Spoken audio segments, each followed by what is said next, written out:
React کیسے کیا، ان کے برے نتائج کیا تھے، کفار مکہ کے ساتھ پھر کیا ہوا اس کفر کے بعد، تو یہ سب اس میں ایسے بیان ہے۔ اس کے بعد حضرت موسیٰ علیہ السلام، حضرت صالح علیہ السلام کے واقعات کی طرف بھی اشارہ اس میں ہے تھوڑا، جیسے بتایا گیا کہ ان کی قوموں نے کس طرح جو ہے اپنا جو ان کی دولت تھی، اپنا جو رتبہ تھا، سماجی رتبہ، اس کا جو گھمنڈ تھا، اس میں آ کر انہوں نے اپنے انبیاء کی بات نہیں مانی۔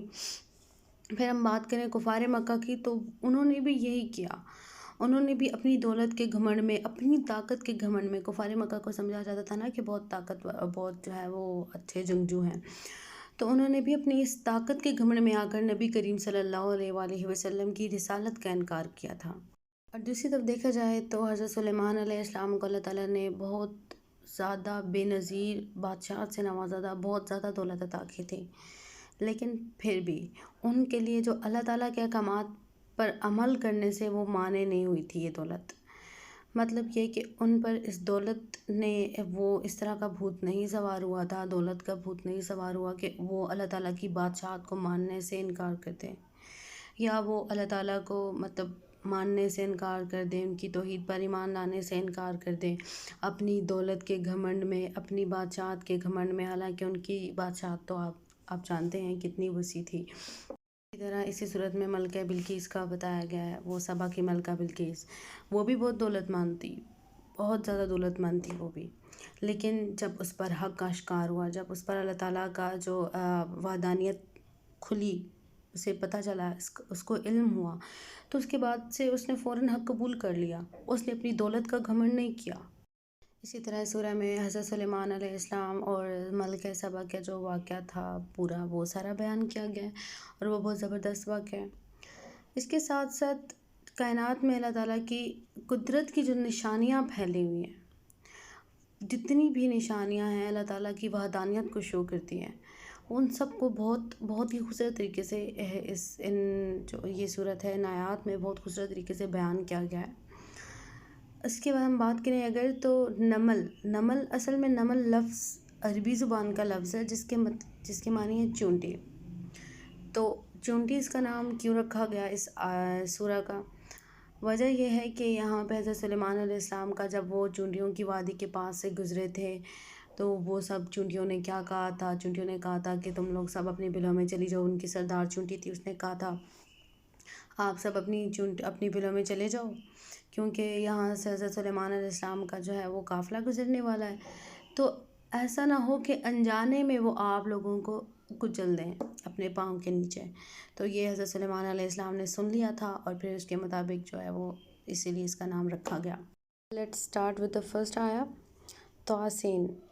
یہ آپ سب لوگوں کو معلوم ہے کہ یہ کچھ راز و نیاز کی باتیں ہیں رب ذوالجلال اور اس کے محبوب کے درمیان، جن کو ہم نہیں سمجھ سکتے۔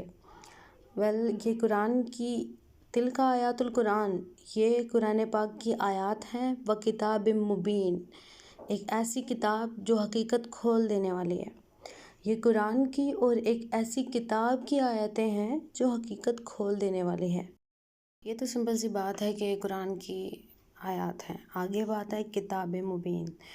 تو کتاب مبین میں دیکھا جائے، کتاب مبین، المبین لفظ کا مطلب ہے the one that is clear, that is clear and that manifests truth، مطلب جو بالکل حقیقت کو کھول دینے والی سچ ہو، جو راز، جو اسرار و رموز ہیں، کسی بھی چیز کے اسرار و رموز، ان کو کھول کر بیان کر دینے والی، روشن۔ کسی بھی جو قرآن پاک کی تعلیمات ہیں، جو ہمارے پاس اس کے احکامات ہیں، جتنی بھی ہدایات ہمیں قرآن پاک میں ملتی ہیں اللہ تعالیٰ کی طرف سے، ان سب کو کھول کر بیان کرتی ہے، اس کی حقیقت کو، اس کی اصلیت کو بالکل واضح کر دیتی ہے۔ آپ دیکھ سکتے ہیں، اگر دیکھیں یہ قرآن پاک جو ہے نا، وہ یہ بالکل ایک معجزہ ہے، یہ اس طرح کا معجزہ ہے، یہ بہت اسرار و رموز والی کتاب ہے۔ مطلب اگر آپ نے ایک آیا ہے نا، اس کا ترجمہ ایک ٹائم پہ آپ نے کیا اور آپ کو اس کا ایک معنی جو ہے وہ آپ کو سمجھ آیا ہے، and at the next time آپ جب اس کا ترجمہ کریں گے اور آپ جب اس کو سمجھنے کی کوشش کریں گے، بلیو می آپ کی سمجھ میں وہ ایک ڈفرینٹ طریقے سے آئے گی. آپ کو جو پہلے والا معنی ہے وہ ڈفرینٹ ہوگا، جو دوسرا معنی سمجھ آئے گا وہ بالکل ڈفرینٹ ہوگا. تو یہ اس کتاب کے معجزات ہیں، یہ ایسے ہی پراسرار ہے. اس کی تعلیمات، اس کے احکامات، اس میں ہدایات دی گئی ہیں، یہ سب بالکل ایک جیسے اسرار ہوتے ہیں نا، ایسے ہے. مطلب اس کے اسرار و رموز کو سمجھنے کے لیے اللہ تعالیٰ کہتے ہیں نا کہ اس میں عقل والوں کے لیے نشانیاں ہیں. تو اگر عقل کی بات کی جائے تو عقل تو اللہ تعالیٰ نے سبھی کو دی ہے. عقل والوں کے لیے نشانیاں ہیں سے مراد یہ ہے کہ جو اس کو سمجھنے کی کوشش کرتے ہیں ان کے لیے نشانیاں ہیں، جو چاہتے ہیں اس کو سمجھنا ان کے لیے نشانیاں ہیں. دوسری بات اس میں یہ ہے کہ یہ حق اور باطل، سچ اور جھوٹ میں بالکل فرق کر دینے والی ہے. اس کا دوسرا نام الفرقان بھی ہے نا. تو یہ بالکل حق اور باطل کو فرق کر دیتی ہے، بالکل ڈفرینشیٹ کر دیتی ہے، بالکل واضح کر دیتی ہے. ٹھیک ہے. اور تیسری بات یہ کہ یہ کتاب الہی ہے، یہ کلام اللہ تعالیٰ کی طرف سے لکھا گیا ہے. اس کی آیات کو جب آپ پڑھیں گے نا تو یہ سمجھنے میں مدد دیتی ہے. اس کو پڑھنے سے یہ سمجھ آتا ہے کہ یار یہ کسی عام بندے نے نہیں لکھی، یہ کسی نے خود سے گھڑی نہیں ہے، یہ کسی بہت اعلیٰ، کسی بہت عرفہ نے لکھی ہے. اس کی تعظیم اور اس کا سب کچھ آپ کو سمجھ آئے گا جب آپ اس کو غور سے پڑھیں گے، جب آپ اپنی عقل کو استعمال کریں گے، جب آپ ایک آیت لیں گے اور اس کو سمجھنے کی کوشش کریں گے. بلیو می بہت ساری باتیں آپ پر آشکار ہوں گی، بہت ساری چیزیں آپ کو سمجھ آنا شروع ہو جائیں گی.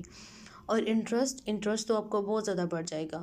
دیکھیں اگر ایک ٹائم پہ آپ اس کو اسٹڈی کر رہے ہیں نا تو at the very next time آپ کو وہ ایک اور معنی میں ملے گی، and in the very next time وہ ایک اور معنی میں ملے گی. اس کو جب آپ اسٹڈی کریں گے وہ ایک نیا مطلب کھول کے آپ کے سامنے لائے گی، ایک نیا راز آپ پر آشکار ہوگا. یہ بہت ہی پر اسرار کتاب ہے، بہت زیادہ پر اسرار. دوسری آیت میں ہمیں بتاتی ہے، دوسری آیت کے ہدی و بشری للمؤمنین، ہدایت ہے اور خوشخبری ہے للمؤمنین، مومنین کے لیے.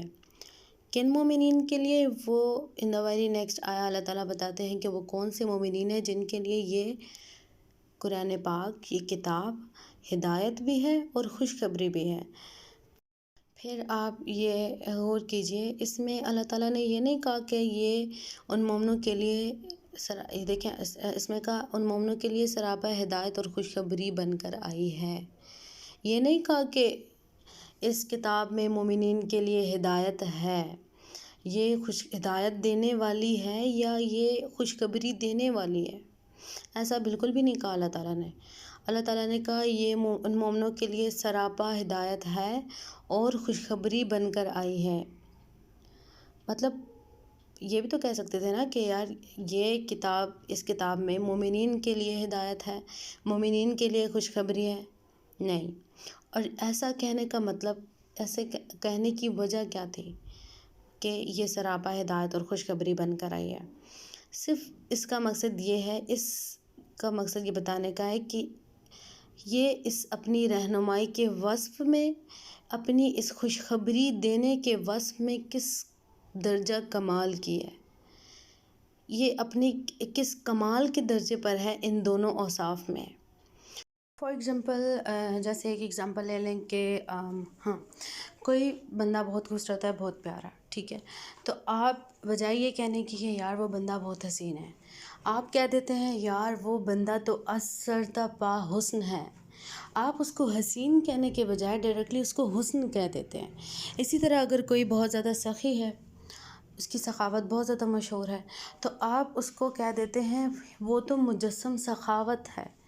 اس کو سخی کہنے کے بجائے آپ اس کو ڈائریکٹلی مجسم سخاوت کہہ دیتے ہیں، مطلب تھوڑا سا ایگزیجریٹ کر دیتے ہیں. لیکن یہاں پہ ہم اگر بیسیکلی دیکھا جائے اس جگہ پہ کوئی ایگزیجریشن نہیں ہے، یہ ریالٹی ہے کہ قرآن پاک جو ہے وہ خود ایک خوشخبری ہے، بذات خود ایک خوشخبری ہے، خود اپنے آپ میں ہی ہدایت ہے، رہنمائی ہے.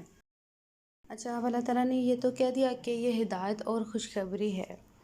ہدایت اور خوشخبری کن لوگوں کے لیے ہے؟ یہاں پہ لفظ یوز ہوا ہے، یہ ان مومنوں کے لیے سراپا ہدایت اور خوشخبری بن کر آئی ہے۔ تو ان مومنوں، ایک آیت میں اللہ تعالیٰ نے کہا ان مومنوں کے لیے، تو ڈیفینیٹلی نیکسٹ آیت میں اللہ تعالیٰ یہ بھی بتائیں گے کہ کون سے مومنین ہیں، ان کے اوصاف کیا ہیں، ان کی کیا خوبیاں ہیں، جن کے لیے یہ کتاب سراپا ہدایت اور خوشخبری ہے۔ انشاءاللہ ہم نیکسٹ ویڈیو میں اس آیت کو ڈسکس کریں گے۔ یہ ویڈیو تھوڑی سی لمبی ہو گئی چونکہ اس میں تھوڑا سا انٹروڈکشن بھی تھا، تو اس وجہ سے تھوڑی لمبی ہو گئی۔ انشاءاللہ ہم نیکسٹ ویڈیوز میں زیادہ لمبا نہیں کریں گے، چھوٹی چھوٹی ویڈیوز بنائیں گے جس میں ہم اچھے سے چیزوں کو سمجھ بھی لیں گے اور زیادہ ہمارا جو ٹائم اس پہ نہیں لگے گا۔ اور دوسری بات یہ کہ میں ڈیلی بیسس پہ نہیں کر پاؤں گی، میں ویکلی بیسس پہ ویڈیوز اپلوڈ کروں گی تاکہ آپ لوگوں کے لیے بھی آسانی ہو اور میرے لیے بھی آسانی ہو۔ اور دوسری بات جو سب سے پہلے میں نے آپ سے کہا کہ میں کوئی اسلامک اسکالر نہیں ہوں کہ مجھے ان چیزوں کے بارے میں اتنا زیادہ علم ہو، تو میں خود پہلے پورا ویک اسٹڈی کروں گی اس چیز کو، اور ایک ویک کے بعد میں ویڈیو اپلوڈ کروں گی اور اس کو میں آپ لوگوں کے ساتھ شیئر کروں گی۔